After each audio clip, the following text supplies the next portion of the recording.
Wife cheated with my employee and tried to make him CEO instead of me after the divorce, thinking she'd get half my company. Got a reality check when the lawyer told her that my company was in my mom's name for years now.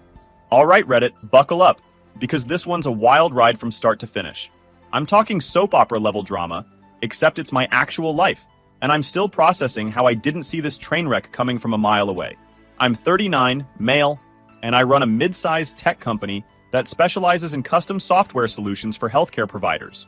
Started this thing from my garage about 12 years ago, with nothing but a laptop, too much coffee, and the kind of stupidity that only comes from being in your late 20s and thinking you're invincible. My wife, let's call her Sarah, 37 female, has been with me since before the company even existed. We met in college, dated for 3 years, got married, and built what I thought was a solid life together. Sarah never worked at the company directly, but she was always involved in the background. You know the type, attending company events, networking with clients' spouses, doing that whole power couple thing. I genuinely thought she was proud of what we'd built. Spoiler alert, she was proud of the money, not the we. Now I need to introduce you to Chad. Yes, that's actually his name.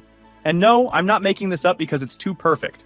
Chad is 32, has that whole gym bro energy, mixed with just enough tech knowledge to be dangerous, and I hired him about 3 years ago as a senior developer. The guy was good at his job, I'll give him that.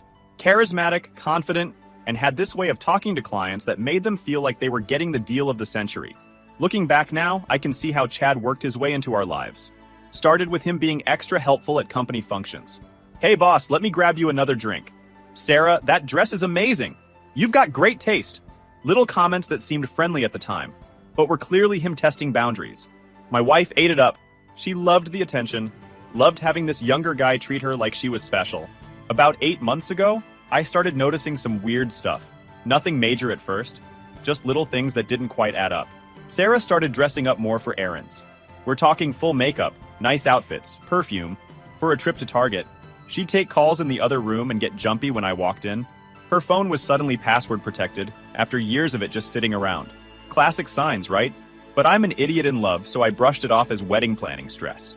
We were coming up on our 10-year anniversary, and I thought she was planning something big. I tried talking to her about it once. Hey, is everything okay? You seem distracted lately. She looked at me like I'd grown a second head. I'm fine. Why are you always so paranoid? That's when I knew something was seriously wrong. She'd never called me paranoid before, but I didn't push it. Didn't want to be that guy, you know? The suspicious husband who accuses his wife of cheating without proof. Then came the company stuff. Chad started getting real comfortable making decisions without running them by me first. He'd schedule meetings with major clients and forget to loop me in. He started talking about the future of the company and new leadership directions in staff meetings. I chalked it up to ambition at first. The guy wanted to climb the ladder, and I respected that. What I didn't respect was finding out he wanted to climb into my wife's bed to get there. One time, I walked into the office and found Chad sitting in my chair, feet up on my desk, talking to one of our investors. When I asked what was going on, he said, "Oh, just giving Jim here a tour. Wanted to show him where the magic happens." The investor looked uncomfortable as hell. Later, Jim called me privately and said, "Your guy Chad seems a little too comfortable. Might want to keep an eye on that." I should have listened. The discovery happened in the most cliché way possible. I came home early from a business trip. Flight got canceled, took an earlier one, didn't bother texting Sarah because I wanted to surprise her. Surprise! I walk into my own house and hear very distinct sounds coming from upstairs. Sounds that made it pretty goddamn clear my wife wasn't alone, and she definitely wasn't rearranging furniture. I stood in my kitchen for what felt like an hour but was probably 5 minutes, just processing. My hands were shaking. My heart was pounding so hard I thought I might pass out. Then I heard Chad's voice. Chad, my employee. The guy whose paycheck came from my company. The guy I'd mentored, given opportunities to, trusted with major projects. The guy I'd invited to our house for dinner parties, who'd met my parents, who I'd considered a friend. That guy was upstairs banging my wife in my bed. Here's where most guys would storm upstairs and start throwing punches. Not me. I'm a software guy. I deal in logic, planning, and calculated moves. I quietly walked back to my car, hands still shaking so bad I could barely get the key in the ignition. Drove to my mom's house and just sat in her driveway for 20 minutes, staring at nothing. Mom came out, took one look at my face and said, "What happened?" "Sarah's cheating on me." With Chad. In our house. She didn't even look surprised. I never liked that boy. Too slick. And Sarah's been different lately. I could tell something was off. "Why didn't you say anything?" Would you have listened? She was right. I wouldn't have. I called my lawyer, then I called my accountant, then I called my mom's lawyer, then I did something I should have done a long time ago. I started paying attention. My mom, God bless her, has always been the brains behind my success. When I started the company, I was young, stupid, and ready to put everything in my name without thinking about liability, taxes, or what happens if your marriage goes south. My mom, who'd been through her own nasty divorce with my dad, sat me down and gave me a reality check. Put the company in my name, she said. You run it, you make the decisions, you get the salary and the bonuses. But legally, I own it. When you're older and wiser, we'll transfer it back. Until then, you're protected. I remember arguing with her. Mom, that's crazy. I built this company. It should be in my name. Your father built a successful business too. Thought because his name was on everything, he was untouchable. Then his business partner's wife divorced him and took half of everything, including part of the business. Nearly destroyed both of them. Learn from other people's mistakes, honey. I thought she was being paranoid. Turns out she was being a prophet. So there I was, sitting in my mom's living room, realizing that the company Sarah thought she was entitled to half of wasn't actually mine to split. It was mom's. Had been for years. We'd kept it that way for tax purposes and because, well, if it ain't broke, don't fix it. The lawyer confirmed it. In the eyes of the law, I was essentially a very well-paid employee of my mother's company. Sure, I had profit-sharing agreements and bonuses that made me wealthy, but the company itself? Not a marital asset. Sarah could try to claim half of my salary and bonuses from the past 10 years. But the company, the real money, the thing she was clearly positioning Chad to help her take? Untouchable. This is actually brilliant, my lawyer said.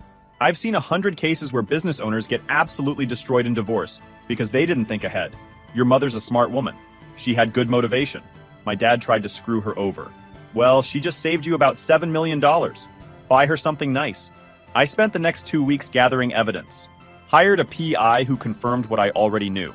Sarah and Chad had been seeing each other for at least 6 months, probably longer. They met at hotels, at his apartment, and yeah, in my house when I was traveling. The PI gave me a whole folder of photos, timestamps, locations. The guy was thorough. How do you want to handle this? He asked. Quietly, professionally, and then I want to burn their lives to the ground. The PI also uncovered something interesting.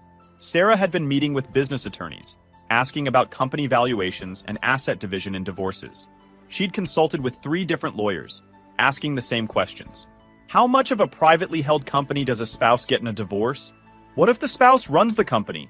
Can the other spouse force a sale? She wasn't just cheating, she was planning, had been for months. The really messed up part? I found emails between Sarah and Chad talking about their future together, and how once the divorce went through, they'd push me out of the company and Chad would take over as CEO. They had this whole fantasy worked out where Sarah would get half the company in the divorce, make Chad CEO, and I'd be left with nothing. They even joked about it. One email from Sarah to Chad, "Can't wait to see his face when he realizes he built this empire for us. He thinks he's so smart, but he didn't see this coming. Poor guy never had a chance." Chad's response, "You're terrible and I love it. Should I start picking out office furniture for when I move into his corner office?" They actually used laughing emojis. In an email about destroying my life. Laughing emojis. I showed my mom the emails. She read them, closed the laptop and said, "I want her to suffer. Make sure she suffers." Way ahead of you, Mom. I started documenting everything at the office. Every time Chad overstepped, every time he made a decision without authorization, every client meeting he tried to hijack. I built a file that would make it impossible for him to claim wrongful termination. I also quietly reached out to our major clients and reinforced our relationships. Took them to dinners, played golf, reminded them why they hired my company in the first place. One client, David, actually warned me. "Hey, that Chad guy from your company reached out to me last week. Said he wanted to discuss future opportunities and new directions. Seemed weird. Everything okay over there?" "Everything's fine. Chad won't be with the company much longer." Good. Guy gave me weird vibes. Like he was trying to sell me something that wasn't his to sell. Exactly. I called a company-wide meeting. Told everyone we were restructuring and that I'd be announcing some major changes. Chad looked excited. He actually looked excited. The guy thought his moment had come. He'd worn a new suit, done his hair, looked like he was ready for his coronation. During the meeting, I promoted 3 other employees, redistributed Chad's responsibilities, and announced that Chad's position was being eliminated due to redundancy. Effective immediately. Walked him out myself with security. What the hell? he said as we hit the parking lot. You can't just fire me? I can. And I did. Check your contract. At will employment. You're done. This is bullshit. I've given 3 years to this company. And I gave you opportunities, mentorship, and trust. You gave me betrayal. Get off my property. Sarah's going to hear about this. I smiled. I'm sure she will. Tell her I said hi. His face went white, then red, then white again. You know? I know everything, Chad. The hotels, the emails, the plan to steal my company. I know all of it. And now you're unemployed with a reputation that'll follow you everywhere in this industry. Good luck with that. He tried to say something else, but security was already escorting him to his car. I watched him drive away, and for the first time in 2 weeks, I felt like I could breathe. I went home that night and Sarah was waiting for me, furious. She'd clearly talked to Chad. You fired Chad? What is wrong with you? He's one of our best people. Our best people? Since when do you work for the company? You know what I mean. This is going to hurt the business. Clients love him. Clients love me. They tolerate Chad. There's a difference. This is insane. You're being irrational. I set down my briefcase and looked at her. Really looked at her. This woman I'd loved for 10 years, who I'd built a life with, who I'd trusted completely. And all I felt was disgust. No, I said calmly. What's insane is thinking I wouldn't find out. What's irrational is planning to steal my company with your affair partner. What's wrong is screwing my employee in our bed while I was out of town working to pay for this house. She froze. Actually froze like someone hit pause on her. Know what? I pulled out my phone and showed her a few choice photographs from the PI. Her and Chad at a hotel, holding hands at a restaurant 3 towns over, kissing in his car in a parking garage, making out in front of his apartment. I had dozens of them. I want a divorce, I said. And before you start thinking about how you're going to take half my company and run off into the sunset with Chad, let me save you the trouble. The company isn't mine. It's my mother's. Has been for 12 years. You can't take what I don't own. The look on her face was worth every penny I'd paid the PI.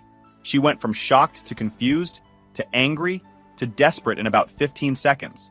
It was like watching someone speed run the 5 stages of grief. That's not possible, she said. You run that company. You built it. Everyone knows it's yours. I manage it. Big difference. Check the incorporation papers if you don't believe me. Actually, your lawyer will do that for you. Speaking of which, you'll be served tomorrow. I've already moved my stuff out. You can stay here until the house sells. It's in both our names, so that'll be a fun fight. But the company? Off the table. You're lying, she said. Her voice was shaking. You're making this up to hurt me. Hurt you? I laughed. Sarah, you screwed my employee in our bed and planned to steal my company. I'm not trying to hurt you. I'm just removing you from my life like the tumor you turned out to be. She tried to hug me. Actually tried to hug me and sob about how it was a mistake. How Chad meant nothing. How she loved me and we could work through this. Her hands grabbed my shirt and she buried her face in my chest, crying and mumbling apologies.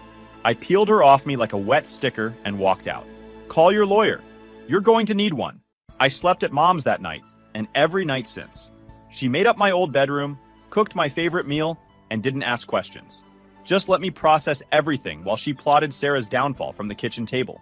I want her to know exactly what she lost, Mom said. I want her to see that trying to take what's not hers will cost her everything. She will, Mom. Trust me. The divorce proceedings were hilarious. Sarah showed up with this shark of a lawyer, clearly expecting to walk away with millions. Her lawyer had this whole presentation ready about the company's value, projected earnings, and how Sarah had been integral to its success through her support and networking efforts. Mrs. Henderson was the face of the company at social events, her lawyer argued. She cultivated relationships with clients, represented the company brand, and provided essential emotional and administrative support.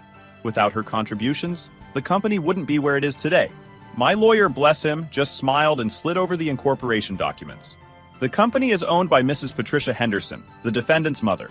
Has been since its inception. Mr. Henderson is an employee, albeit a highly compensated one. The company is not a marital asset. Sarah's lawyer went pale. Actually pale. He started flipping through documents, looking for some loophole, some way to spin this. There wasn't one. The papers were ironclad. Mom owned everything. I was an employee with profit-sharing agreements, and none of it was subject to divorce proceedings. This is fraud, Sarah screamed. He hid this from me. He deliberately concealed assets. Did he? My lawyer asked calmly. Or did you simply never ask who owned the company you were planning to steal? The incorporation documents are public record, Mrs. Henderson. You could have checked any time in the last 10 years. Mr. Henderson never hid anything. You just never bothered to look. Her lawyer tried to salvage something, argued that I must have been hiding income, that the arrangement was designed to defraud Sarah of her rightful share, that there must be some financial misconduct. My accountant, who'd flown in specifically for this, calmly walked them through 12 years of tax returns, salary statements, and legitimate business structures. Everything was clean, legal, and documented to the penny. Mr. Henderson pays taxes on his income, my accountant explained. He receives a salary, bonuses, and profit sharing that are all properly reported. The company pays him market rate for his position. There's no fraud here. This is a standard business structure designed to protect assets from liability. Liability like divorce? Sarah's lawyer shot back. Liability like lawsuits, business debt, and yes, personal financial issues, including divorce. It's perfectly legal and actually quite common. The judge wasn't impressed with Sarah's arguments. In fact, when her lawyer tried to push the fraud angle, the judge actually laughed. Counsel, your client was caught having an affair with her husband's employee. The husband has documented evidence of said affair and evidence that your client was planning to use the divorce to take control of a company that doesn't belong to him. If anyone's committed fraud here, it's not Mr. Henderson. Sarah's lawyer tried one more angle. Your Honor, my client deserves compensation for the years she spent supporting her husband's career, the sacrifices she made, the opportunities she gave up to be there for him. What opportunities? The judge asked. According to the record, Mrs. Henderson has never held a steady job during the marriage.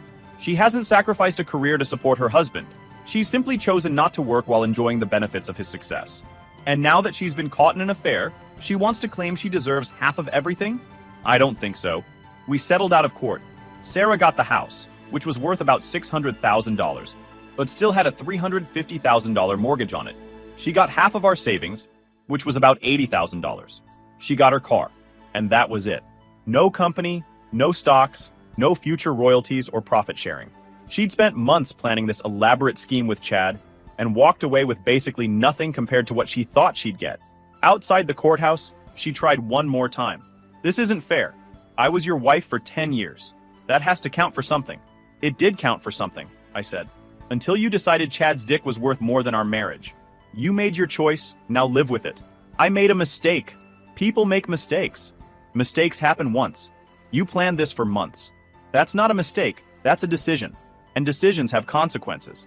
Her lawyer pulled her away before she could say anything else. Probably for the best. Chad, meanwhile, tried to sue me for wrongful termination. His lawyer took one look at his contract, saw the at-will employment clause and the morality clause about relationships with company stakeholders' family members, and dropped him like a hot potato. The morality clause specifically stated that any employee engaging in a romantic or sexual relationship with a family member of a company officer would be immediately terminated for cause. Chad actually called me furious. That morality clause is bullshit. You can't enforce that. I just did. And my lawyer says it's perfectly legal. You signed it, Chad. You agreed to the terms. Should have read the fine print before you started sleeping with the boss's wife. This is revenge. You're just mad about Sarah. No, Chad. This is consequences. There's a difference. You thought you could sleep your way to the top. Instead, you slept your way to unemployment. How's that working out for you? He hung up. Last I heard, Chad's working at a Best Buy. Not managing one. Working at one. Selling laptops and printers to suburban moms. Turns out his reputation in the industry is completely shot after word got around about why he got fired. No one wants to hire the guy who screwed his boss's wife and tried to steal the company. One of my competitors called me. Hey, some guy named Chad applied here. Says he used to work for you. What's the story? He slept with my wife while plotting to steal my company. Fired for cause, moral turpitude, violation of employment agreement. Good enough? More than enough. Thanks for the heads up. That conversation happened about 6 more times, with 6 different companies. Chad's unemployable in our industry now. And it's his own damn fault. Sarah tried to win me back after the divorce was finalized. Showed up at my apartment crying, saying she made a mistake, that Chad was an idiot and she only wanted me. She brought flowers, wore the dress I used to love, even tried to cook my favorite meal and leave it at my door. Please, she said when I opened the door. Can we just talk? I know I messed up. I know I hurt you, but we had 10 good years together. Doesn't that mean anything? It did, I told her. Until you destroyed it. You didn't just cheat, Sarah. You planned to steal everything from me. You plotted with your affair partner to push me out of my own company. You laughed about it in emails. There's no coming back from that. I wasn't thinking clearly. Chad got in my head, made me think, Chad didn't make you do anything. You're a grown woman who made conscious choices. Own them. But I love you. No, you love what I provided. There's a difference. I told her I wouldn't take her back if she was the last woman on earth. She called me cold, heartless, and cruel. I called her an Uber and shut the door. Haven't spoken to her since. The company's doing better than ever. We landed 3 major contracts in the last 6 months, and I promoted 2 of my longest-serving employees to senior positions. Revenue's up 40% year over year. Turns out not having a cheating wife and a scheming employee plotting against you does wonders for productivity and focus. My mom thinks this is the funniest thing that's ever happened. She printed out the court documents where Sarah's lawyer tried to argue that I hid the company's ownership and framed them in her office. Always protect your assets, she tells everyone who visits. My boy learned that lesson the easy way because I learned it the hard way. Mom's also been dropping hints about updating the company ownership now that the divorce is final. You're older and wiser now, she says. But maybe wait until you're dating someone for more than a year before we transfer anything? She's not wrong. I'm in no hurry to put my name on anything that someone could try to take from me again. I did some digging after everything settled down and found out just how deep this thing went. Sarah and Chad weren't just planning to take the company. They'd actually approached investors. They'd created this whole pitch deck about new leadership and fresh vision for the company. They'd scheduled meetings with 3 of our biggest clients to try to poach them after the transition. The transition being me getting divorced and forced out. One of those clients called me after everything went public. Some guy named Chad reached out a few months ago, said he was going to be taking over your company soon. Wanted to schedule a meeting to discuss the future of our partnership. I told him to go screw himself. You built that company from nothing. No way was I ditching you for some random middle manager with delusions of grandeur. That call felt better than any revenge I could have planned. Knowing that even if their scheme had worked, my clients would have stayed loyal to me? That was validation I didn't know I needed. Sarah's parents called me about a month after the divorce. Her dad apologized. Said they didn't know about the affair, didn't know about the plan to steal the company, and if they had known, they would have talked her out of it. Her mom cried and said I was the best thing that ever happened to their daughter, and she threw it all away. We tried to raise her better than this, her mom said. I don't know where we went wrong. You didn't go wrong. Sometimes people just make terrible choices. That's on them, not you. I appreciated the sentiment, but I told them Sarah was their problem now. I'd spent 10 years trying to build a life with her, and she'd spent at least 6 months destroying it. They understood. The house finally sold last month. Sarah had to short sell it because she couldn't afford the mortgage payments on her own. She ended up losing about $50,000 in equity because she waited too long to list it and the market dipped. I don't feel bad. She wanted the house so badly in the divorce, fought me tooth and nail for it, and then couldn't afford to keep it. Sometimes karma works fast. I bought a new place. Smaller, sleeker, mine. No memories of Sarah, no ghosts of a failed marriage. Just me, my dog, kept him in the divorce. Sarah never liked him anyway. And a home office with a view that doesn't make me want to throw up. The dog's happier too. Turns out he never liked Sarah either. Smart dog. Dating's been weird. I'm not going to lie, this whole thing left me with some serious trust issues. I've been on a few dates here and there, but the second someone starts asking too many questions about the company or seems too interested in my finances, I'm out. Had one woman ask on a first date what kind of car I drove and how big my house was. I paid for her dinner and never called her again. I've earned the right to be paranoid. My therapist says I need to work through this before I can have a healthy relationship. I told her I'm perfectly healthy. I'm just not stupid anymore. She wrote something down in her notebook and gave me that look therapists give you when they think you're in denial. Maybe I am. Don't really care. The funniest part of all this? Sarah tried to add me on LinkedIn last week. LinkedIn! Like we're just colleagues catching up. Her message said, "Hey, hope you're doing well. Would love to connect and maybe grab coffee sometime to catch up." Catch up on what? How she tried to destroy my life and failed? How she's working some boring marketing job now making a fraction of what she used to spend on shoes? I declined and blocked her. Some bridges don't just get burned. They get nuked from orbit and then you salt the earth for good measure. I ran into Chad at a bar a few weeks ago. He tried to act tough like he was going to say something. Puffed up his chest, stared me down. The whole alpha male routine. I just stared back until he looked away and left. Didn't need to say a word. The guy's working retail while I'm running a multi-million-dollar operation. His shame did all the talking. My employees threw me a divorce party when everything was finalized. They got me a cake that said, "Congratulations on your freedom," and we all got drunk in the office after hours. They knew what Sarah and Chad had been planning. Apparently, it wasn't as secret as those two idiots thought, and they'd all been ready to quit if the takeover actually happened. "We were going to follow you wherever you went," one of my developers said. "Chad's a snake." We all knew it, just didn't know how to tell you. That loyalty meant more to me than any marriage vow Sarah ever made. I promoted one of those employees to vice president last week. She's brilliant, ruthless when she needs to be, and happily married to her wife of 15 years. The kind of person you want in your corner when you're building something real. The kind of loyalty you can actually trust because it's earned, not assumed. Looking back, I can see all the red flags I ignored. Sarah always seemed more interested in the lifestyle than the work. She loved telling people she was married to a CEO, but never cared about the long nights, the stress, the sacrifices it took to build the company. She wanted the country club membership and the fancy car, but she didn't want the guy who was up at 3 a.m. fixing a server crash or dealing with a difficult client. Chad was worse. The guy had ambition, but no integrity. He saw an opportunity and took it, not caring who he hurt along the way. In another life, maybe he could have been successful. In this one, he's a cautionary tale about what happens when you're smart enough to see an opportunity, but too dumb to see the consequences. The company's worth about $15 million now.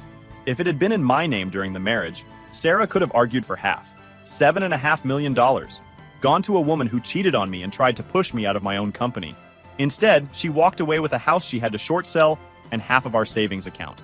The biggest heist of her life failed because she never bothered to check who actually owned what she was trying to steal. There's a lesson in there somewhere about doing your homework before you commit fraud, but I'll let Sarah figure that one out. I still see Sarah around town sometimes. She looks miserable, working some middle management job at a marketing firm she hates, living in an apartment she can barely afford, driving a used Honda instead of the luxury SUV she used to have. According to mutual friends, still single because no one wants to date someone who's known for sleeping with their husband's employee and trying to steal his company. Turns out having a reputation as a scheming cheater doesn't make you very attractive on the dating market. Who knew? Chad's engaged now somehow, to a woman who works at the same Best Buy. I saw them once at a restaurant. She looked young, naive, completely clueless about who she was marrying. Good luck to her, she'll need it. Once a cheater, always a cheater, and if he was willing to sleep with his boss's wife to get ahead, what's he willing to do to this poor girl? As for me, I'm good. Better than good, actually. The company's growing. I'm sleeping through the night again. And I haven't had to pretend to be interested in Sarah's boring stories or Chad's transparent ass-kissing in months. I count that as a win. My therapist keeps pushing me to process my feelings about the betrayal. I told her my feelings are processed. I'm angry they tried to screw me over, grateful my mom protected me, and satisfied they both got what they deserved. She says that's not processed, that's just justification. I told her to put it on my bill. But here's the real kicker, the part that makes this whole story worth telling. Sarah called me last week. Not from her phone, I blocked that months ago, but from a friend's phone. She said she needed money, that she was struggling with bills, and could I help her out just this once, for old times' sake. I laughed so hard I almost dropped my phone. For old times' sake? You mean when you were sleeping with Chad and planning to steal my company? Those old times? I made a mistake, she said. Her voice was shaking, desperate. I know I messed up, but I thought we meant something to each other. 10 years has to count for something. Can't you help me? Sarah, I said, you meant something to me once. Then you destroyed it. The only thing you mean to me now is a lesson learned. And that lesson is, protect your assets, trust your mother's instincts, and never ever trust someone who sees you as a meal ticket instead of a partner. Please, I'm barely making rent. My car's about to be repossessed. I can't. Should have thought about that before you tried to steal my company. Actions have consequences, Sarah. Welcome to yours. I hung up, blocked that number too. If she calls from another friend's phone, I'll block that one as well. I've got infinite phone numbers to block, and she's got a limited number of friends willing to let her use their phones after hearing what she did. That's where I am now, Reddit.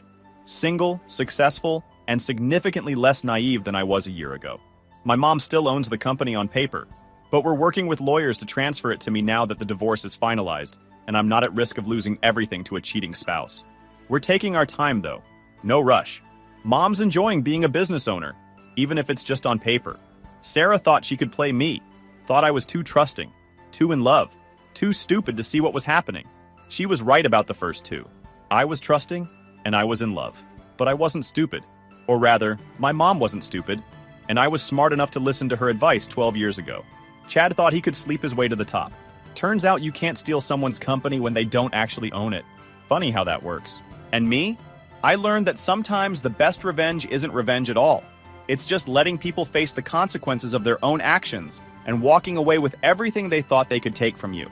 YouTube just dropped this new hype feature.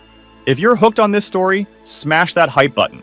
It tells YouTube this video deserves to blow up, and it keeps even crazier stories coming your way.